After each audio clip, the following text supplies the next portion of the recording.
உயரங்களை மட்டுமல்ல, வாழ்க்கையையும் உயர்த்துகிறோம். துல்லியமான தொழில்நுட்பம், நம்பகமான பாதுகாப்பு, உயர்வின் புதிய அடையாளம். Accord elevators.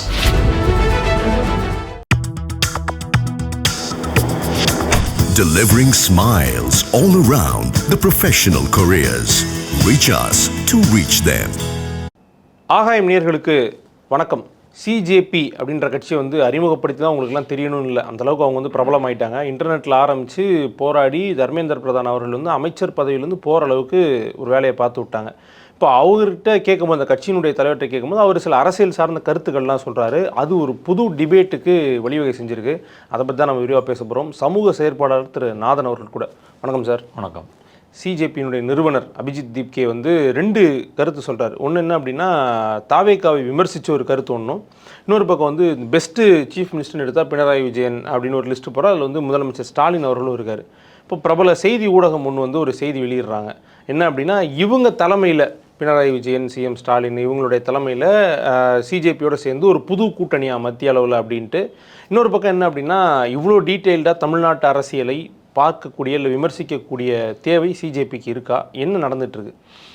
நியூஸ் 24 அப்படின்னு சொல்லக்கூடிய இங்கிலீஷ் சேனல் அவங்க ஜென்சி கான்க்ளேவ்னு ஒன்று நடத்துகிறாங்க. அதில் சிஜேபியினுடைய ஃபவுண்டர் அபிஜித் தீப்கே மற்றும் 2 செய்தி தொடர்பாளர்கள் அவங்க 3 பேரும் கலந்துக்கிறாங்க. அந்த என்க்ளேவில் இவங்கள்ட்ட கேட்குறாங்க, இந்தியாவில் சிறந்த முதலமைச்சர்கள்னு யாரை நீங்கள் கருதுறீங்க? அவங்க கொஞ்சம் யோசிக்கிறாங்க. கரண்ட்டில் சொல்லணும்.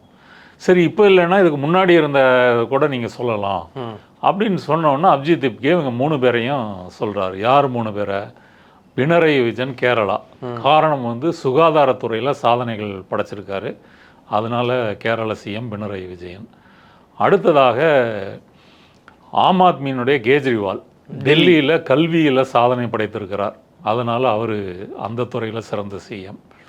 அடுத்தது தமிழ்நாட்டினுடைய சிஎம்மாக இருந்த ஸ்டாலின், மு.க. ஸ்டாலின், பொருளாதாரத்தில் தமிழ்நாட்டை ஒரு உயர்ந்த இடத்துக்கு அவர் முன்னேற்றி கொண்டு வந்திருக்கிறார். அதனால் இவங்க 3 பேரையும் நான் சிறந்த சிஎம் என்று சொல்கிறேன் அப்படின்னு அவர் சொல்கிறாரு. இதுதான் இன்றைக்கி விவாத பொருளாக பேசு பொருளாக மாறி இருக்குது.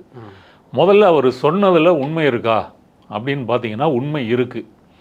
என்ன உண்மை இருக்குது? இப்போ கேரளாவில் எடுத்துட்டிங்கன்னா, இந்தியாவிலேயே அதிகபட்சமாக வாழக்கூடியவங்க ஆயுள் சராசரி 75 ஆண்டுகள் கேரளா தான் நம்பர் 1. குழந்தை சிசு மரணம், பிரசவகால தாய் மரணம் இதெல்லாம் குறைவான எண்ணிக்கையில் மேலை நாடுகளுடைய தரத்துக்கு நிகராக இருக்கக்கூடிய மாநிலம் கேரளா.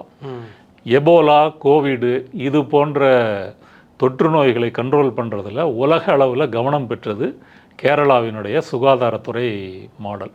இப்போ கோவிட் ஃபஸ்ட்டு வேவ் வந்தபோது கூட மிக திறமையாக அதை கையாண்டு அங்கே கண்ட்ரோல் பண்ணியிருந்தாங்க. இதை சர்வதேச ஊடகங்களே இதை பற்றி வெளியிட்டிருந்தாங்க. ஆனால் இன்னொரு பக்கம் பார்க்கும்போது எந்த நோய் வந்தாலும் கேரளாவிலேருந்து தான் பரவுது அப்படின்ற ஒரு செய்தியை சொல்கிறாங்களே, அது இவங்க மேலே வைக்கக்கூடிய சும்மா ஒரு அலிகேஷனா? அலிகேஷன் தான், அதெல்லாம் அலிகேஷன் தான். நீங்கள் ஒட்டுமொத்தமாக நீ இதைத்தானே பார்க்கணும். இப்போ ஆயுள் சராசரி 75 ஆண்டுகள் வாழ்கிறாங்க அப்படின்னா அது எவ்வளோ பெரிய அச்சீவ்மெண்ட்டு. அதனால் அவர் பினராயி விஜயனை சொல்கிறாரு. ஓகே. அடுத்தது ஆம் ஆத்மியினுடைய டெல்லியினுடைய எஜுகேஷன் மாடல் என்ன? அவங்க வெளிநாட்டு பல்கலைக்கழகங்கள்லேருந்து நிபுணர்கள், வல்லுநர்கள், பேராசிரியர்கள்லாம் வரவழைத்து அடியோடு மாற்றுறாங்க.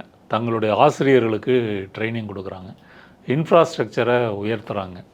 அடுத்தது சிபிஎஸ்இ இந்த சிலபஸில் தனியார் பள்ளிகளுடைய தேர்ச்சி விகிதத்தை விட அதிகமான விகிதத்தை ரிசல்ட்டில் டெல்லி கவர்மெண்ட் ஸ்கூல் காட்டுறாங்க. இதை அரவிந்த் கெஜ்ரிவாலினுடைய ஆம் ஆத்மி டெல்லியில் ஒரு சாதனையாக நிகழ்த்தியிருக்கிறது. இதை பற்றி அப்போதைய நியூயார்க் டைம்ஸ் ஒரு பெரிய கட்டுரையே வெளியிட்டது. எப்படி ஒரு சாதாரண தரத்தில் இருந்த அரசு பள்ளிகள் இன்றைக்கி ஒரு தனியார் பள்ளிகளோட போட்டி போட்டு எப்படி முன்னேறிக்கிட்டு இருக்கு அப்படின்னு வெளியிட்டாங்க. அதே நியூஸை அவர்களோட சிண்டிகேட் அமைத்திருந்த ஒரு கல்ஃபு இங்கிலீஷ் பத்திரிகை அவங்களும் வெளியிட்டாங்க. உடனே இப்போது பாஜகவினுடைய செய்தி தொடர்பாளராக நீக்கப்பட்ட அமித் மாளவியா அவர் என்ன ப்ரெஸ் மீட்டு கொடுத்தாருன்னா, இது ஃபேக் நியூஸு, பெய்டு நியூஸு, காசு கொடுத்து ஆம் ஆத்மி நியூயார்க் டைம்ஸில் எழுத வச்சுட்டாங்க. அதனால தான் அதே நியூஸில் இந்த கல்ஃப் டைம்ஸ்லையும் வந்திருக்கு, வார்த்தைக்கு வார்த்தை மாறாமல் வந்திருக்கு. அப்போ பத்திரிகைகளினுடைய சிண்டிகேட் பற்றியே அவருக்கு அறிவில்லை. ரெண்டாவது நியூயார்க் டைம்ஸ் காசு வாங்கிட்டு எழுதுவானா அப்படின்ற அறிவும் இல்லை. அவர் இங்கே இருக்கிற கோடி மீடியா மாதிரி நினச்சிட்டாரு இன்டர்நேஷ்னல் மீடியா. இது ஒரு ஆதாரம். மூன்றாவதாக தமிழ்நாட்டினுடைய முன்னாள் முதலமைச்சர் ஸ்டாலின் காலத்தில் தமிழ்நாடு பொருளாதாரத்தில் 2வது முன்னேறிய மாநிலமாக உயர்ந்திருக்கிறது. மகாராஷ்டிரா ஃபஸ்ட்டுன்னா 2வது தமிழ்நாடு. ரெட்டை இலக்கத்தில் இங்கே இருக்கக்கூடிய ஜிடிபியினுடைய வீதம் வந்து வளர்ந்துருக்கிறது. அப்புறம் பல தொழில்துறைகள், மின்னணுவியல், என்ஜினியரிங், ஜவுளி, காரு எதுவாக எடுத்துக்கிட்டிங்கனாலும் அதனுடைய ஏற்றுமதியிலையும் அதனுடைய வர்த்தகத்திலையும் ஒரு முக்கியமான மாநிலமாக தமிழ்நாடு இருக்குது. இந்த தரவுகளை வைத்து கொண்டு தான் அவர் இதை சொல்கிறார். இதை சொல்லும்போது சிஜேபியினுடைய ஃபவுண்டருக்கு ஒரு பரந்த பார்வை இருக்கிறதா நம்ம சொல்ல முடியும். ஏன் அப்படின்னு சொன்னால், ஒரு இன்னும் அரசியல் கட்சியாக அவங்க மாறலை, அப்படி மாறுவோன்னு சொல்லலை. ஒரு போராட்டம் பண்ணியிருக்கிறாங்க, அதில் ஒரு மிகப்பெரிய வெற்றியை அடைஞ்சிருக்கிறாங்க. அப்படி இருக்கும்போது மற்ற கட்சிகளையெல்லாம் இப்படி அங்கீகரிப்பதற்கு ஒரு மனது வேண்டும். அது அவருக்கு இருக்குது. அதை ஃபேக்சுவலாகவும் அதை கரெக்டாகவும் அவர் சொல்லியிருக்கிறார். இது ஒன்று. அடுத்தது விஜய் பற்றி என்ன அவர் பேசியிருக்கிறார் அப்படின்னு சொன்னால், இங்கே டெல்லியில் ஜூலை மாதம் காக்ரோச் ஜனதா பார்ட்டி தர்மேந்திர பிரதான் பணி நீக்கம் செய்ய வேண்டும் என்று போராட்டம் நடத்திய போது தமிழ்நாட்டிலையும் நீட்டை ரத்து பண்ணுங்க மொத்தமாக அப்படின்னு சொல்லி இங்கே சில இளைஞர்கள், மாணவர்கள் அமைப்புகள் போராடினாங்க. குறிப்பாக சிஜேபியினுடைய தமிழக பிரிவும் இங்கே இருக்கக்கூடிய கம்யூனிஸ்டுகளுடைய மாணவர் அமைப்பும் சேர்ந்து இந்த போராட்டத்தை நடத்தினாங்க. அந்த போராட்டத்தை ஒட்டி இங்கே இருக்கக்கூடிய கல்லூரி இயக்குநரகம் ஒரு சர்க்குலரை அனுப்புது. அது தலைமைச் செயலாளர் சாய்குமாரனுடைய இன்ஸ்ட்ரக்ஷனில் நேரடியாக அனுப்புகிறாங்க. இந்த போராட்டத்தில் யாரெல்லாம் கலந்துக்கிறாங்க, கம்யூனிஸ்ட் இயக்க மற்றும் சிஜேபியினுடைய உறுப்பினர்கள் கலந்துக்கிட்டாங்கன்னா அவர்கள் மீது நடவடிக்கை எடுக்கணும், அவர்கள் கலந்து கொள்ளாத ஒரு நிலைமையை ஏற்படுத்தணும் அப்படின்னு அவர் சுற்றறிக்கையை விட்டிருக்கிறாரு. இது பெரிய அளவில் கம்யூனிஸ்ட் இயக்கங்கள் மத்தியில் ஒரு பெரிய எதிர்ப்பை தோற்றுவித்தது. இதற்கு சிஜேபியினுடைய ஃபவுண்டர் அபிஜித் திப்கேயும் கண்டனம் தெரிவிக்கிறார். எதற்காக நீட்டுக்கு எதிராக போராடிய சிஜேபி மாணவர்களை நீங்கள் எதற்காக கைது செய்யணும், எதற்காக வழக்கு பதிவு செய்யணும், விஜய் அரசு இதற்கு எதிராக இருக்கிறது அப்படின்ற முறையில் அவர் பதிவு செய்கிறார். அப்போ விஜயோடைய தாவேகாவுடைய நோக்கம் என்னென்னா, புதுதில்லி ஜந்தர் மந்தர் மாதிரி இங்கே ஒரு பெரிய போராட்டம் வந்துடக்கூடாது, அப்படி வரக்கூடாது என்பதற்காக முன்கூட்டியே இவர்கள் போலீஸை குவிப்பது, போராடிட்டு இருக்கிற மாணவர்களை குண்டுக்கட்டாக தூக்கிட்டு போகிறது, அவங்க மேலே எஃப்ஐஆர் பல பிரிவுகள் வழக்குகளில் பதிவு பண்ணுறது, அடுத்தது மெரினால மாணவர்கள் கூடிடக்கூடாதுன்னு சொல்லி ஒரு 500 போலீஸை குவிக்கிறது, திராவிடர் கழகம் இருசக்கர வாகனத்தில் நாங்கள் நீட்டுக்கு எதிராக பிரச்சாரம் பண்ணுறோன்னு சொன்னால் அதை எதிர்த்து தடை செய்வது, அங்கேயும் போலீஸு பெரியார் திடலில் குவிப்பது, அப்புறம் அவங்க கோர்ட்டில் போய் பெர்மிஷன் வாங்கி இப்போ நடத்திட்டுருக்குறாங்க. இது எல்லாத்தையும் விஜய் கவர்மெண்ட்டு இங்கே செஞ்சுருக்குது. ஆனால் சார், அமைச்சர் ராஜ்மோகன் அவர்களே நேரடியாக போய் களத்தில் பேசிட்டு தானே சார் வந்தார். நேரடியாக களத்தில் போய் அவமானப்பட்டுட்டு வந்தார். அதை வேணால் சொல்லலாமே தவிர, அவர்கள் இது அப்படின்னா எதுக்கு இந்த சர்க்குலர் நீங்கள் அனுப்பணும், நீங்கள் நேரில் போய் ஆதரிக்கிற மாதிரி ஒரு ட்ராமா போட்டுக்கிட்டு இல்லை, அதை அதுக்கப்புறம் சீஸ் பண்ணிட்டாங்களே. இந்த சர்க்குலர் இந்த நாலேஜை மீறி போகுது, அது பண்ணக்கூடாது. அது வேறு வழி இல்லை. நீங்கள் வச்சிருக்கிறது கூட்டணி ஆட்சி, கம்யூனிஸ்ட் கட்சிகளுடைய 4 எம்எல்ஏக்கள் உங்களை ஆதரிக்கிறாங்க. அவங்க கட்சி மாணவர் அமைப்புகளே தட்டி தூக்கணும், கலந்துக்கக்கூடாதுன்னு நீங்கள் சர்க்குலர் விட்டால் அவங்க சும்மா இருப்பாங்களா? அப்போ நீங்கள் மைனாரிட்டி கவர்மெண்ட்டுன்றதுனால அந்த சர்க்குலர் வித்ட்ரா பண்ணிட்டீங்க. ஒரு கால் நீங்கள் மெஜாரிட்டி கவர்மெண்ட்டாக இருந்திருந்தீங்கன்னா நீங்கள் தாராளமாக இந்த சர்க்குலர் அமலுக்கே வந்திருக்கும். கேட்டால் இங்கே சட்டம் ஒழுங்கு சீர்குலைந்துடக்கூடாது, ஒரு அமைதி வரணும், அப்படி கூட அவங்க சொல்லியிருக்கிறான். இப்போ ஒரு சீஃப் செக்ரட்டரி மூலமாக இது எப்படி நடந்தது? அடுத்து அந்த சீஃப் செக்ரட்டரி யார்? தேர்தல் ஆணையத்தில் தேர்தல் நடக்கும்போது தேர்தல் ஆணையத்தால் நியமிக்கப்பட்டவர் தான் சாய்குமார். அவர் எல்லாருக்குமே தெரியும், அவர் ஒரு சங்கி அதிகாரி. அந்த அதிகாரிக்கு 6 மாத பணி நீட்டிப்பு விஜய் கொடுப்பதற்கு காரணம் என்ன? அப்போ பாஜகவிற்கு இணக்கமான ஆட்சியை இங்கே நடத்துகிறார், இங்கே சிஜேபி போராட்டம் பெரிய அளவுக்கு வந்துடக்கூடாது அப்படின்றதுக்காக தான் இந்த சர்க்குலர். அதனால் இதையும் அபிஜித் திப்கே கண்டிக்கிறார்.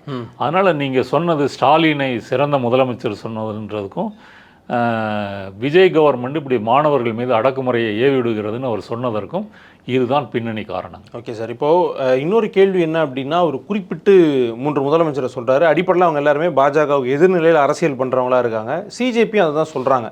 ஆனால் அவங்க நேரடி அரசியலுக்கு நாங்கள் இப்போதைக்கு வரலை அப்படின்ற மாதிரி இந்த ஜந்தர் மந்தர் ப்ரொட்டஸ்ட்டை ஒட்டி சொல்லியிருந்தாங்க. புது அலையன்ஸ் ஃபார்ம் பண்ணுறாங்களா அப்படின்ற கேள்வி வந்து இங்கே உள்ள செய்தி ஊடகங்கள் எழுப்புறாங்க. புது அலையன்ஸ் ஃபார்ம் பண்ணுறதுக்கான சாத்தியம் இருக்கா? முதல்ல அதுக்கான தேவை இருக்கா? அரசியலில் எதுவும் சாத்தியம். இப்போ சிஜேபியினுடைய இலக்கு வந்து என்ன? அவர்கள் ஒரு நகைச்சுவைக்காக ஆரம்பிக்கப்பட்ட ஒரு இயக்கமாக இருந்தார். காக்ரோச் அப்படின்னு ஆரம்பித்ததான் பின்னாடி சீரியஸாக ஒரு இஷ்யூ எடுத்துக்கிட்டு போராண்டாங்க. அந்த போராட்டத்தை பாதியிலே விட்டுட்டு ஓடி போயிடாமல் இறுதி வரைக்கும் உறுதியாக நின்றார்கள்.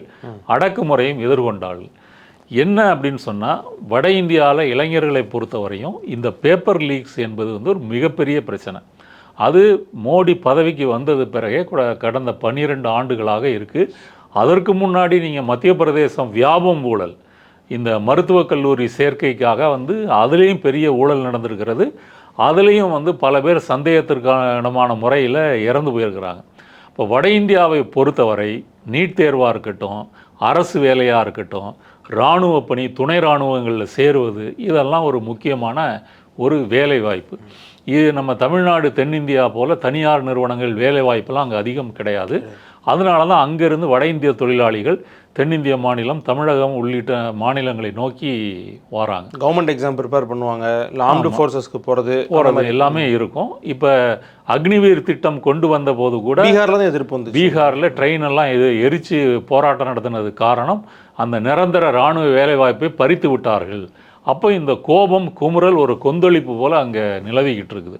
அப்போ அதனுடைய ஒரு வடிகாலாகத்தான் இந்த போராட்டத்தை பார்க்க வேண்டும். வெறுமனே ஒரு நையாண்டி கட்சி அறிவித்ததனால இளைஞர்களும் மாணவர்களும் அப்படி வந்துட போகிறது இல்லை. அடுத்தபடியாக இதில் ஏழை மாணவர்கள், பட்டியலின மாணவர்கள், இவர்களை தாண்டி நடுத்தர வர்க்கம், எலைட் வர்க்கம், அப்புறம் வந்து மேல் சாதிகளை சேர்ந்தவர்கள், இந்த மாணவர்கள் இளைஞர்களும் இதில் வந்து பங்கு பெற்றிருக்கிறாங்க. அப்படி வந்து எல்லா பிரிவு மாணவர்களும் இதில் பங்கு பெற்றிருக்கிறாங்க. அதனால் வட இந்தியாவில் வேலையின்மை, பேப்பர் லீக்ஸு, இந்த கிரவுண்டில் இருந்து தான் இந்த க்ரௌடு இங்கே வருது. ஜென்சி, ஜென் ஆல்ஃபா வராங்க. வந்த பிறகு அவங்களுடைய டிமாண்ட் வந்து தெளிவாக முன்வைக்கிறாங்க. என்ன? தர்மேந்திர பிரதான் பதவி நீக்கம் செய்ய வேண்டும். நீட்டில் தற்கொலை பண்ணவங்களுக்கு காம்பன்சேஷன் 1 கோடி கொடுக்கணும், தலா 1 கோடி கொடுக்கணும். இதை வைத்து கொண்டு தான் பாராளுமன்றத்தை நோக்கி கெரோ போகிறாங்க. அதில் வந்து மோடி கவர்மெண்ட் என்ன நினச்சிது? மோடி கவர்மெண்ட் 2 விஷயங்கள் முயற்சி பண்ணுச்சு. ஒன்று, சமூக வலைத்தளங்களில் இவர்கள் தேச விரோதிகள், அர்பன் நக்சல், இந்த மாதிரி நரேட்டிவை கொண்டு போய் இவர்களை செல்வாக்கு இழக்க வைக்கலாமா அப்படின்னு அமித் மாளவியா டீம் மூலமாக முயற்சி பண்ணாங்க. அது எதுவும் எடுபடலை. இன்ஸ்டாகிராமில் இவர்களுடைய வீடியோக்கள்லாம் வைரலாகி தீ மாதிரி பரவிச்சு. ஆனால் சார், இன்னொரு பக்கம் அவங்க வந்து பாதுகாப்பு பொறுப்பில் இருந்து அவங்கள வந்து தாக்குறாங்கன்ற குற்றச்சாட்டும் இருக்குல்ல. அதாவது மாணவர்கள் வந்து தாக்குறாங்க அப்படின்ற குற்றச்சாட்டு வைக்கிறாங்க. இல்லை, அதுக்கு 2வது வரேன். இப்போ ஃபேஸ்புக்கு, எக்ஸ் தளம், வாட்ஸ்அப்பு, இதிலெல்லாம் வலுவாக இருக்கக்கூடிய பிஜேபி இன்ஸ்டாகிராமில் எப்படி கோட்டை விட்டது? இன்ஸ்டாகிராமில் ஏன் சமாளிக்க முடியலை? அப்போ இன்ஸ்டாகிராம் தான் ஜென்சி, ஜென் ஆல்ஃபாவினுடைய கோட்டையாக இருக்கிறது. அங்கே வந்து அதனுடைய அல்காரிதம் எப்படி செயல்படுதுன்னா, ஒரு வீடியோவை அதிக நேரம் பார்ப்பதை ஒட்டி அது வைரலாகும். டியூரேஷன் வந்து அதிக நேரம் பார்க்கணும், இம்ப்ரெஷன் வந்து இருக்கணும். எக்ஸ் தளத்திற்கோ ஃபேஸ்புக்குக்கோ அது வைரல் ஆகுறதுன்று அதிகம் ஷேர் பண்ணுறாங்க, அதிகம் லைக் பண்ணுறாங்க, இதை வச்சு ஷேர் ஆகும். அப்போ அதில் ஃபேக் அக்கௌண்ட்டை வைத்து பிஜேபி செய்தது போல் இங்கே அப்போ ஒவ்வொருத்தரும் நீங்கள் லிட்டரலாக அதிக நேரம் பார்க்கணும்ல. அப்போ நீங்கள் வந்து ஃபேக் அக்கௌண்ட்ஸு, பாட்ஸு, அதை அவ்வளோ நேரம் வந்து பார்க்க வைக்க முடியாது.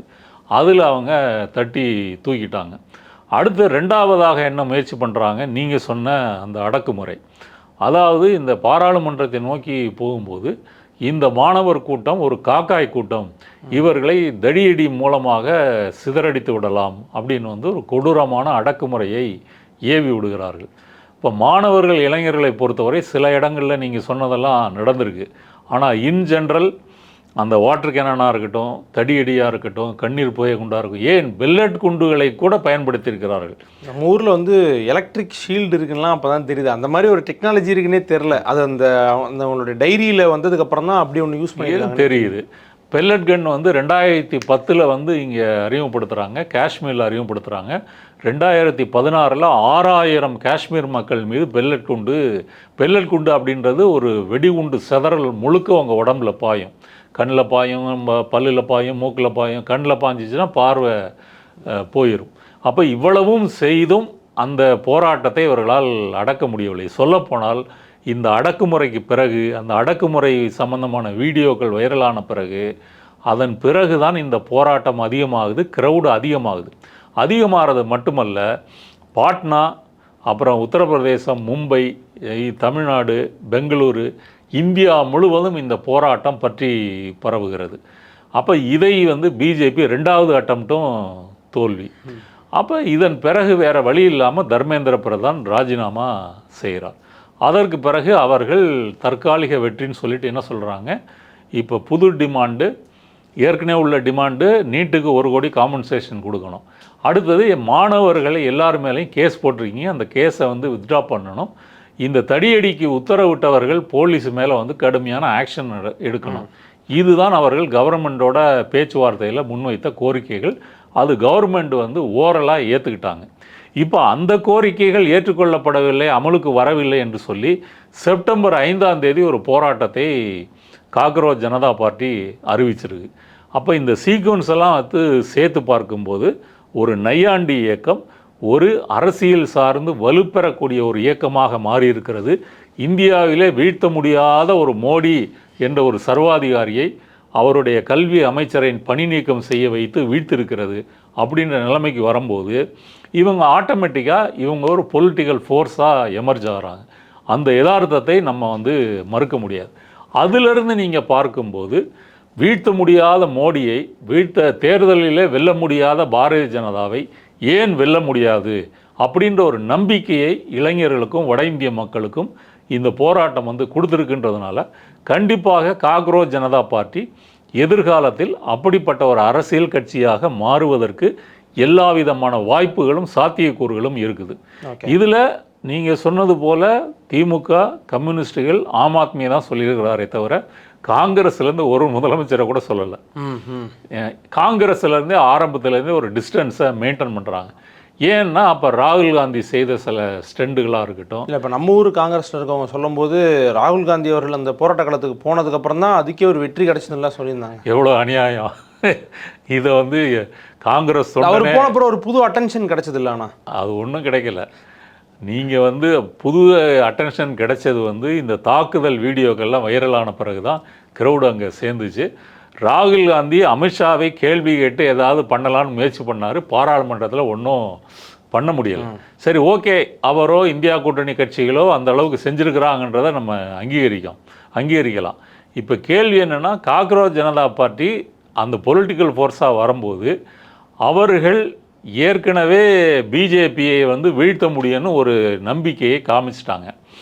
அடுத்தது இதுக்கு மாற்றாக இருக்கக்கூடிய காங்கிரஸ் வலுவாக இருக்கா அப்படின்னு பார்த்தா கடந்த 3 தேர்தல்களையும் காங்கிரஸ் கட்சி தோல்வி. ராகுல் காந்தியை வந்து பிரைம் மினிஸ்டராக கேண்டிடேட்டாக அறிவித்த ஒரே தலைவர் மு.க. ஸ்டாலின் தான். இப்போ மாணிக்கம் தாகூர் அதுக்காக தான் கடமைப்பட்டிருக்கணும். ஏன்னா இப்போ வட இந்தியா முழுக்க வந்து விஜய் தளபதியை பற்றி ஃபேக் வீடியோஸ் எல்லாம் பரப்பிக்கிட்டு இருக்கும்போது மாணிக்கம் தாகூர் பொங்கி வழிகிறாரு. தாவேகாவினார் இன்னும் ரசிக மனநிலையில் இருக்கிறாங்க, அதனால் இப்படி பேசுகிறாங்க, அடுத்த பிரதமர் வந்து ராகுல் காந்தி தான் அப்படின்னு அவர் சொல்கிறாரு. அப்போ இதையெல்லாம் சேர்த்து பார்க்கும்போது காங்கிரஸ் பலவீனமாக இருக்கிறது. அப்போ பிஜேபி வீழ்த்தக்கூடிய வல்லமை காங்கிரஸுக்கு இல்லை. 2024 தேர்தலில் இந்தியா கூட்டணின்னு ஒரு முயற்சி வந்து நடந்தது. அந்த முயற்சி கொஞ்சம் லேட்டாக தான் எடுத்தாங்க. அதில் திமுக, திரிணாமுல் காங்கிரஸ், அகிலேஷ் யாதவ், தேஜஸ்வி யாதவ், ஆம் ஆத்மி, உத்தவ் தாக்கரே, கம்யூனிஸ்டுகள் எல்லாருமே அதில் பங்கேற்றாங்க. சார், இப்போ கூட நம்ம மாணிக்கம் தாக்கூர் அவர்கள் சொல்லும்போது எம்பி இருந்தாங்க அப்படின்னா தாவேகாவையும் சேர்த்துக்கிறோன்னு தானே சொல்கிறாங்க இந்தியா கூட்டணியில். அவர் சமீபத்தில் பேசும்போது தானே அந்த இருந்த எம்பி உங்களுக்கு எதுக்கு கொடுத்தாங்க? இப்போ மாணிக்கம் தாகூர் வந்து இப்படி சொல்கிறாரு, பிரவீன் சக்கரவர்த்தியை எம்பி ஆக்குனது யார்? இந்த கூட்டணியில தான். பட் இப்போ என்ன சொல்றாங்கன்னா இவங்க எம்பி ஜெயிக்கட்டும், அதுதான் இதெல்லாம் ஒரு பாயிண்டாங்க. பிரவீன் சக்கரவர்த்தி அப்படி ஒரு பாயிண்ட் இருந்தால் இவங்களே சொல்லியிருக்கலாமே, விஜய் சார் நீங்கள் வந்து பிரவீன் சக்கரவர்த்திலாம் எம்பி ஆக வேண்டாம், நீங்கள் ராஜ்யசபாவுக்கு உங்கள் ஆளே ஒருத்தர் எம்பி ஆக்குங்க, ஆக்குனா மட்டும்தான் நீங்கள் இந்தியா கூட்டணியில் மெம்பர் ஆக முடியும், நம்ம அலையன்ஸ் வந்து ஸ்ட்ராங் ஆக முடியும்னு அப்படி சொல்லியிருக்கலாம். 2 சீட்டையுமே காங்கிரஸ் தான் யூட்டிலைஸ் பண்ணிட்டாங்கல்ல. அப்போ இதுலேருந்து என்ன தெரியுது, அதெல்லாம் அவர்களுடைய சும்மா ஒரு சால்ஜாப்புக்கு சொல்கிறது. இப்போ எம்பிக்கள் இருந்தால் தான் இந்தியா கூட்டணி உருவாக முடியும்னு ஒரு விதியெல்லாம் அங்கே வந்து எழுதலை. இல்லாதவர்கள் கூட அதில் இருக்கலாம். நிறைய கட்சிகள் தோத்தும் இருக்குதே. இப்போ இந்தியா கூட்டணியில் எம்பி இல்லாத கட்சிகளும் இல்லையவே இல்லையா என்ன? அதனால் அது பாயிண்ட் இல்லை. நான் சொல்ல வர பாயிண்ட்டு, இந்தியா கூட்டணின்னு அந்த லேட்டான அட்டம்ப்ட்டும் வந்து பின்னாடி ஃபெயில்யூர் ஆகுது. ஃபெயில்யூர் ஆகிறதுக்கு முக்கியமான காரணம் வந்து காங்கிரஸினுடைய இந்த பெரிய அண்ணன் மனோபாவம். அதற்கு பிறகு நடந்த சட்டமன்ற தேர்தலில் கூட அவர்கள் அப்படித்தான் நடந்து கொண்டார்கள். ஆம் ஆத்மி டெல்லியில் தோற்கிறதுக்கு காங்கிரஸினுடைய இந்த மனோபாவம் காரணம். ஒரு கால் காங்கிரஸுக்கும் ஆம் ஆத்மிக்கும் ஒரு கூட்டணி வந்திருந்ததுன்னா டெல்லியில் பாஜக ஸ்வீப் பண்ணியிருக்க முடியாது. பீகாருக்கும் இது பொருந்தும். அதோட கூட்டணி வைக்காதனால தான் ஆம் ஆத்மி தோத்துட்டாங்க டெல்லியில் நாங்கள். ஆமாம், வெஸ்ட் பெங்கால்லையும் இதுதான் வந்து பொருந்தும். இப்படி மகாராஷ்டிராலையும் வந்து பாராளுமன்றத்தில் சட்டமன்றத்தில் வந்து பிஜேபி கூட்டணி ஜெயிக்குது, இவங்க இந்தியா கூட்டணி தோக்குது.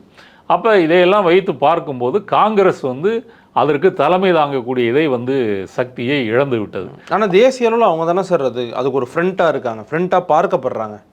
அது வந்து ராகுல் காந்தி, பிரியங்கா காந்தி இப்படின்னு சில முகங்களை வந்து நீங்கள் சொல்லலாம். எந்த வட இந்திய மாநிலங்களில் ஸ்ட்ராங்காக இருக்கிறாங்க சொல்லுங்கள். தென்னிந்தியாவில் திரு மாணிக்கம் தாகூர் அவர்கள் போன்றவர்கள்லாம் இருக்காங்கல்ல. மாணிக்கம் தாகூர் தென்னிந்தியாவில் சத்தியமூர்த்தி பவனில் நீங்கள் எல்லா காங்கிரஸ் தலைவர்களையும் கொண்டு அடைச்சிங்கன்னா மொத்த காங்கிரஸினுடைய சக்தியே அவ்வளோதான். அதை தாண்டி இங்கே தொண்டர்கள், நிர்வாகிகள் யாரும் கிடையாது. இங்கே தலைவர்கள் மட்டும்தான் இருக்கிறாங்க. அவங்க எம்பியாக போட்டிடுவாங்க, எம்எல்ஏவாக போட்டிடுவாங்க. சீட்டு கிடைக்கலன்னா வேட்டியை பிடிச்சி இழுத்துக்குவாங்க. முன்னாடி தமிழக பத்திரிகையில் வந்து ஒரு பிரபலமான ஜோக்கே என்னென்னா, சத்தியமூர்த்தி பவன் முன்னாடி வந்து தகராறு, வேட்டி கிழிப்பு, இது வந்து ஒரு ஃபேமஸான ஸ்டாண்டர்டான ஜோக்காக இருந்துச்சு. அதனால் தென்னிந்தியான்னு நீங்கள் சொன்னீங்கன்னா கூட கேரளா, கர்நாடகா, அப்புறம் வந்து தெலுங்கானா, இதில் வந்து ஆளுங்கட்சியாக காங்கிரஸ் 3 ஸ்டேட் இருக்கு. 5ல் 3 வந்து 3 ஸ்டேட் இருக்குது. ஆனால் வந்து எந்த ஸ்டேட்டு வந்து பிரதம மந்திரியை தீர்மானிக்குது அப்படின்னு சொன்னால் வட இந்தியா இந்தி பெல்ட்டு தான். இந்தி பெல்ட்டில் காங்கிரஸ் சுத்தமாக வாஷ் அவுட் ஆயிடுச்சு. தலைவர் இங்கே தானே சார் இருக்கார், கர்நாடகாவில் தானே இருக்கார். அந்த தலைவர் வந்து பேரளவுக்கு வைத்திருக்கிறார்களே தவிர உண்மையான முடிவை வந்து சோனியா காந்தி, ராகுல் காந்தி, பிரியங்கா காந்தி அவங்க தான் எடுக்கிறாங்க.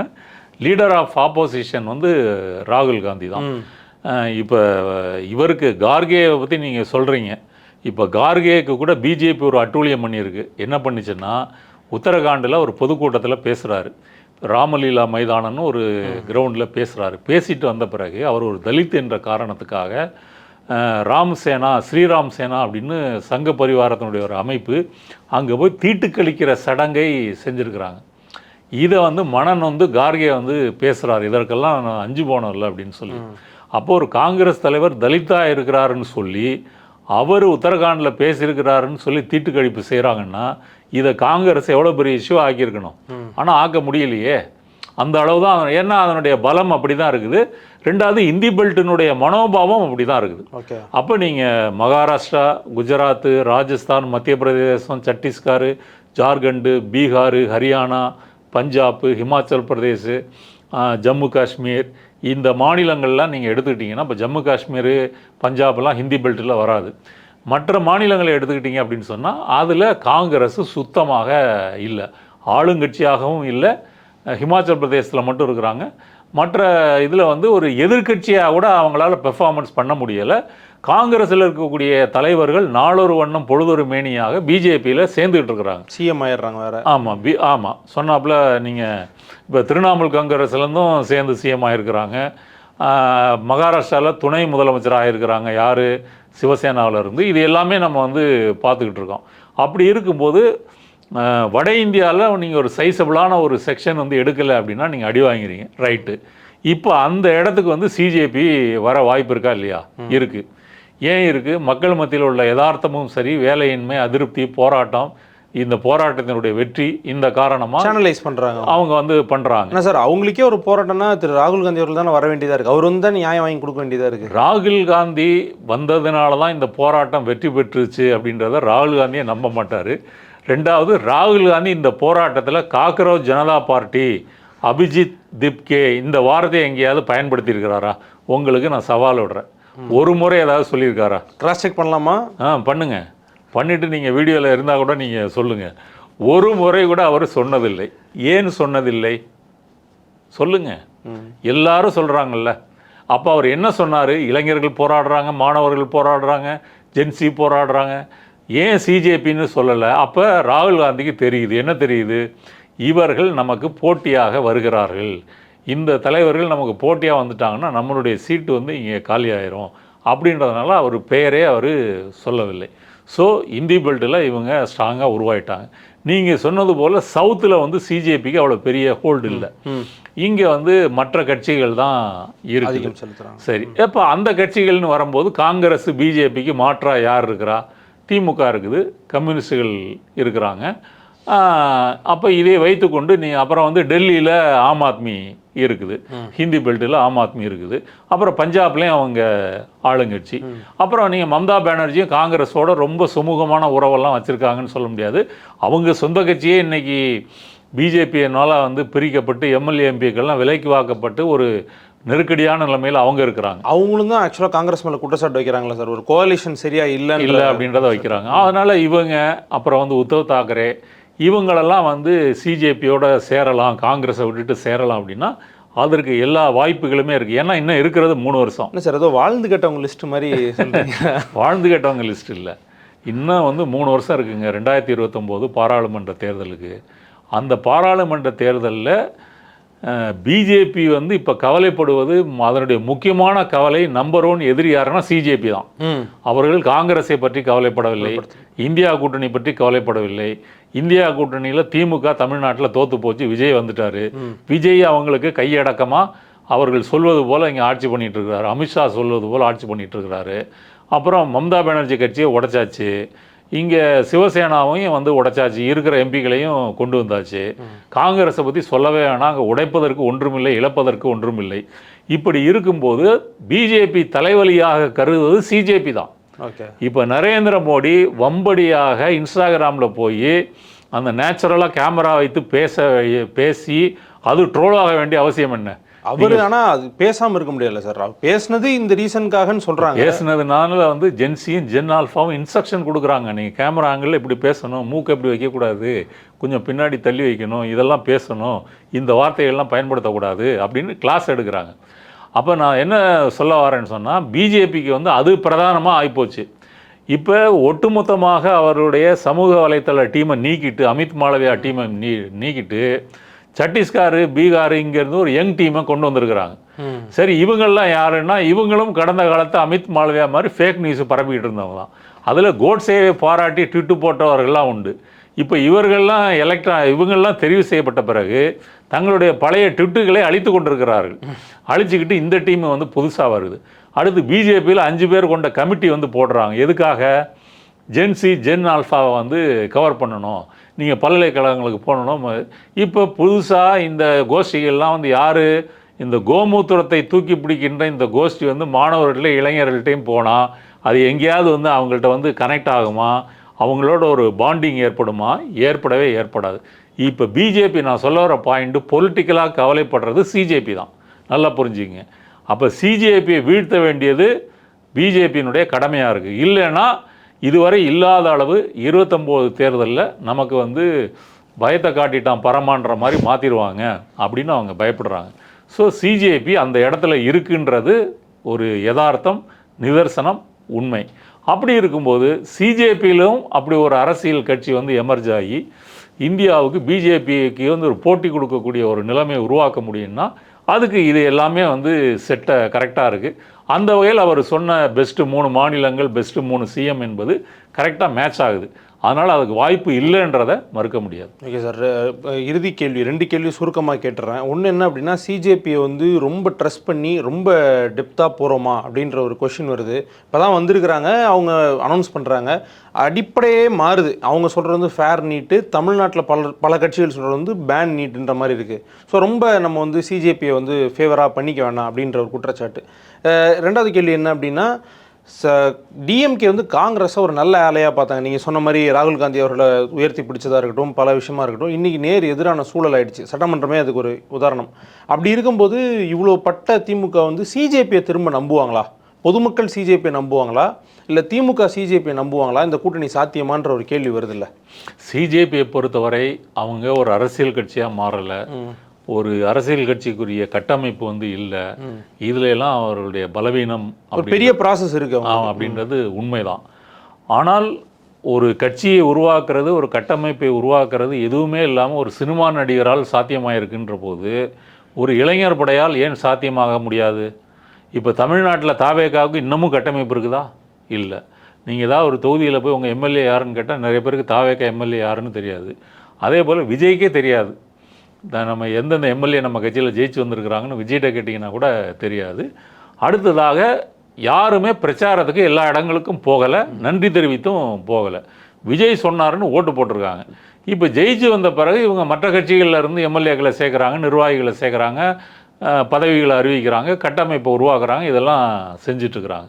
அப்போது ஒரு இன்ஸ்டாகிராம் இன்ஃப்ளூயன்சர்ஸ் வைத்து ஒரு நரேட்டிவ், ஃபேக் நரேட்டிவ்ஸ் உருவாக்கியே இதெல்லாம் செய்ய முடியுது. அவர்கள் உண்மையாக களத்தில் இருக்கிறாங்க, உண்மையாக போராடுறாங்க. அவர்களால் இதை ஏன் வந்து செய்ய முடியாது? ஒரு கட்சிக்கு ஒரு கட்டமைப்போ அல்லது வந்து மக்கள் மத்தியில் வந்து அவர்களுடைய பிரதிநிதிகளோ தெரிவு செய்கிறது அப்படின்றது ஒரு கோர்ஸ் ஆஃப் டைமில் அவங்களே புரிஞ்சுக்கிட்டு வந்து செய்ய முடியும் தான். இப்போதைக்கு அது பலவீனம் அப்படின்றத நான் மறுக்கலை. திமுக வந்து சிஜேபியை வந்து ரொம்ப நம்ப முடியுமா அப்படின்னு கேட்டிங்க. திமுகவை இந்தியா கூட்டணியிலிருந்து கலட்டி விட்டு துரோகம் செய்தது காங்கிரஸ். இங்கே தேர்தல் ரிசல்ட் வந்த பிறகே 5 எம்எல்ஏக்களோட நேராக பனையூரில் போய் கேட்டை முதல்ல தட்டினது வந்து இவங்க தான், காங்கிரஸ் தான். போல எங்கள் அலையன்ஸை பிரேக் பண்ணிட்டு பிஜேபிட்ட அப்படின்னு அவங்க ஒரு எதிர்வாதம் வைக்கிறாங்க. இப்போ இருக்கிறத பற்றி பேசுவோம். நீங்கள் இப்போ யார் மூலமாக நீங்கள் ஓட்டு வாங்கினீங்க? நீ அந்த பழைய உதாரணத்தில் கூட அவங்க காங்கிரஸை வச்சு ஓட்டு வாங்கலை. இப்போ நீங்கள் வாங்கினது திமுகவை வைத்து தான் ஓட்டு வாங்கினீங்க. விஜய்க்கு எதிராகத்தான் ஓட்டு வாங்கியிருக்கீங்க, விசிலுக்கு எதிராகத்தான் ஓட்டு வாங்கியிருக்கீங்க. இப்படி ஓட்டு வாங்கிட்டு தொகுதி மக்களுக்கும் அரசியல் கூட்டணிக்கும் துரோகம் வைத்து விட்டு நீங்கள் திமுகவோட எதுக்காக கூட்டணி? பாசிசம் வந்துடக்கூடாது, பிஜேபி இந்துத்துவம் இப்படின்னு சொல்லி தானே வச்சிங்க. அப்படி ஒன்றும் விஜய் ஒன்றும் அப்படி ஒன்றும் அதை பற்றி பேசிடலையே. நீங்கள் போய் போகிறீங்க. மற்ற கட்சிகள் ஐயுஎம்எல்லாக இருக்கட்டும், கம்யூனிஸ்டுகள், விசிக்கெல்லாம் ஸ்டாலினை போய் பார்த்தோம், அவர் தான் எங்களை வழி அனுப்பி வச்சார், ஒரு சுமூகமாக நாங்கள் இதை ஆதரிக்கிறோம், இங்கே அமித்ஷா ஆட்சி வந்துடக்கூடாது இப்படியாச்சும் அவங்க சொன்னாங்க. ஸ்டாலினும் அதை சொன்னார், ஆமாம் எங்களை வந்து பார்த்தாருன்னு. அதனால தான் திமுக வந்து காங்கிரஸ் செய்தது துரோகம்னு சொல்கிறாங்க. கம்யூனிஸ்டுகள் விசிகாவோ ஐஎம்எல்ல துரோகம்னு அவங்க வந்து இன்னை வரைக்கும் சொல்லலை. அப்போ வெளியிருந்த ஆதரவு. ஆமாம், காங்கிரஸ் தான் திமுகவை விட்டு ஓடியது. அப்போவே வந்து இந்தியா கூட்டணியிலேருந்து நாங்கள் இல்லை அப்படின்றத அவங்க தெரிவிச்சிட்டாங்க. அப்போ அந்த முரண்பாடு பிணக்கு வந்தது உண்மை என்றால் அது இன்னொரு இடத்துல சிஜேபியோட ஒரு இணக்கமாக, ஒரு உறவாக மலர்வதற்கு ஏன் கூடாது? ஏன் அதற்கு வந்து வாய்ப்பில்லை? இப்போ திமுகவும் வந்து இங்கே ஜென்சி திமுகன்னு இளைஞர்கள்ட்ட போகிறதுக்கு முயற்சி பண்ணிகிட்டு இருக்கும்போது, ஏற்கனவே வட இந்தியாவில் அப்படி ஒரு ஜென்சி படையை திரட்டி வைத்திருக்கின்ற சிஜேபி நல்ல கிளவராக என்ன பண்ணுறாங்கன்னா, இந்த போராட்டத்தோடு முடிஞ்சிடல, எல்லா மாநிலங்கள்லேயும் வந்து அரசு பள்ளிகளை ஆய்வு செய்வோம். இப்போ மகாராஷ்டிராவில் என்ன நிலைமை, ராஜஸ்தானில் என்ன நிலைமை, இப்போ பல பிஜேபி கவர்மெண்ட்டு உத்தரப்பிரதேசம், ராஜஸ்தான், மத்திய பிரதேசத்துலலாம் எங்கள் பள்ளிக்கூடங்களுக்கு யார் வந்து சோதனை பண்ணக்கூடாது அப்படின்னு வந்து உத்தரவு போடுறாங்க. அந்த அளவுக்கு அவங்க வந்து ஒரு குடைச்சல் கொடுக்கின்ற ஒரு இதாக செய்கிறாங்க. அப்போ இதெல்லாம் மக்கள் பற்றியில் கண்டிப்பாக எடுபடும். இப்போ வெஸ்ட் பெங்காலில் அப்படி ஆய்வுக்கு போன ஒரு மாணவருடைய சிஜேபி மெம்பருடைய தந்தையை அடித்து கொண்டிருக்கிறார்கள். யார்? பிஜேபி. அப்போ பிஜேபி எவ்வளவு ஃப்ரஸ்ட்ரேஷனோடு இருக்குது அப்படின்றத நீங்கள் வந்து புரிஞ்சுக்கலாம். அப்போ மக்கள் மத்தியிலேருந்து அந்த ஆதரவை எழுப்புவதற்கு உண்டான அடிக்கட்டுமான வேலைகளை சிஜேபி வந்து செஞ்சிட்ருக்குது. அதனால் கண்டிப்பாக காங்கிரஸ் துரோகத்திற்கு மாற்றாக திமுக இங்கே வந்து சேருவதற்கும் வாய்ப்பு இருக்குது, இவர்கள் அப்படி நினைப்பதற்கும் வாய்ப்பு இருக்குது. எதாக இருந்தாலும் இப்போ உறுதியாக எதுவும் சொல்ல முடியாது. 3 வருஷம் இருக்குது, பொறுத்திருந்து பார்க்கலாம். ஓகே சார், நீங்கள் ஆரம்பத்தில் சொன்ன மாதிரி தான் அரசியலில் எது வேணால் நடக்கலாம், என்ன வேணால் நடக்கலாம், கூட்டணிகள் சேரலாம், மாறலாம், இப்படி வேணால் நடக்கலாம். அதில் வந்து சமீபத்திய அரசியல் நிகழ்வுகளை கரெக்டாக தொகுத்து உங்களுடைய பார்வையில் சொன்னதுக்கு ரொம்ப நன்றி சார். நன்றி.